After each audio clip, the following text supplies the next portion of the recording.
তুমি এত কিছুর পরেও তোমার মাকে বাড়িতে নিয়ে এসছো, আমাকে তোয়াক্কা করে তুমি তোমার মাকে নিয়ে আসছো। তোমাকে কি তোয়াক্কা করবো? এই সংসারটা চালাই আমি, ইনকাম করি আমি। আমি 5 তলায় বসে এসির বাতাস খাবো, আর আমার মা রাস্তা রাস্তা চা বিক্রি করবে, ভিক্ষা করবে, সে কাছে নিচে থাকবে। দেখো, এই সংসারটা আমার, এই সংসারটা আমি মেনটেন করি, তাই আমি যা বলবো তাই হবে। আমি তোমার মাকে নিয়ে থাকবো না এই বাড়িতে। কে কার সাথে থাকবে বা না থাকবে এটা একান্ত ডিসাইড করবো আমি। তুমি ডিসাইড করার কে? কে তুমি? আমি তোমার বউ, এই বাড়িটা আমার, আর এই সংসারটাও আমার। এই সংসারের সব দায়িত্ব আমি পালন করি, তুমি তো তেমন কিছু করো না। সো আমি এই সংসারের যে ডিসিশন দিব সেটাই ফাইনাল। আর তোমার মা তোমার ছোট ভাই ঘরে টিকতে পারেনি, আমার ঘরে কেন টিকবে? হ্যাঁ, তোমার কি মনে হয় যে উনি অত ভালো একটা মেয়ের সাথে টিকতে পারলো না, আমার সাথে টিকতে পারবে? কখনোই না। আমি তোমার মাকে নিয়ে এই এক ছাদের নিচে কোনো দিনও থাকবো না। এখনো সময় আছে, তোমার মাকে বের করো। বাহ, এই বাড়ি তোমার, তোমার কথা মতো চলবে। এই বাড়ি আমার, আমি আমার টাকায় কিনছি, পরিশ্রমের টাকা দিয়ে কিনেছি।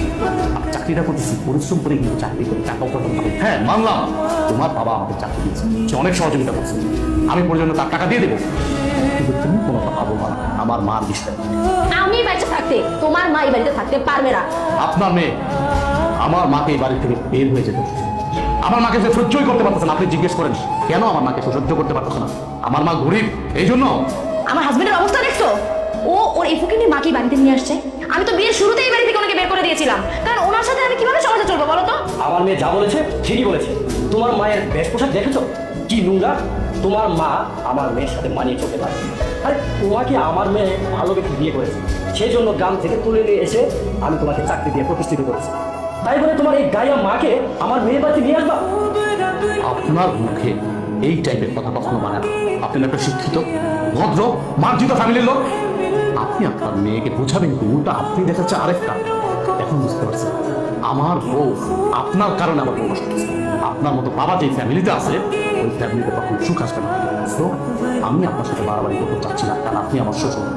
আপনি এখন এই মুহূর্তে আমার এখানে বেরোন আমার বাড়ি থেকে। ঠিক আছে, যাচ্ছি। আমি এক মুহূর্ত এই বাড়িতে থাকবো না। মা তুই থাক, আমি চলে যাচ্ছি। ড্যাং ড্যাং করে সারাক্ষণ হাঁটতেই থাকেন ঘরের মধ্যে, কেন কাম কাজ চোখে দেখেন না? শরীর পাল্টাছেন বৈশা বৈশা। ধরেন এই যে বাজারে ব্যাগ আর টাকা, বাজারে যান, বাজার করে নিয়ে আসেন। মা তুমি বাজার করতে গেছিলাম বাজার। তুমি বাজার করতে গেছিলে মানে? তোমার তো শরীর খারাপ, তোমার তো বাজারে যাওয়ার কথা না। নিশ্চয়ই তোমার বৌমা পাঠাইছে বাজারে, তাই না? সত্যি করে বলো মা। আরে বাজার, বৌমা করলো মাছ শাকসবজি লাগবো, তাই আমি নিজের থেকে আনতে গেলাম। বৌমার কোনো দোষ নাই। দোষ আছে কিনা নাই সেটা কিন্তু ভালো করে জানি। আমি কিন্তু আমার বউকে চিনি। আমি আমার বউর সাথে সংসার করতেছি অনেকদিন যাবো। তোমাকে যেদিন থেকে বাড়ি থেকে নিয়ে আসছি সেদিন থেকে কিন্তু সে সহ্যই করতে পারে।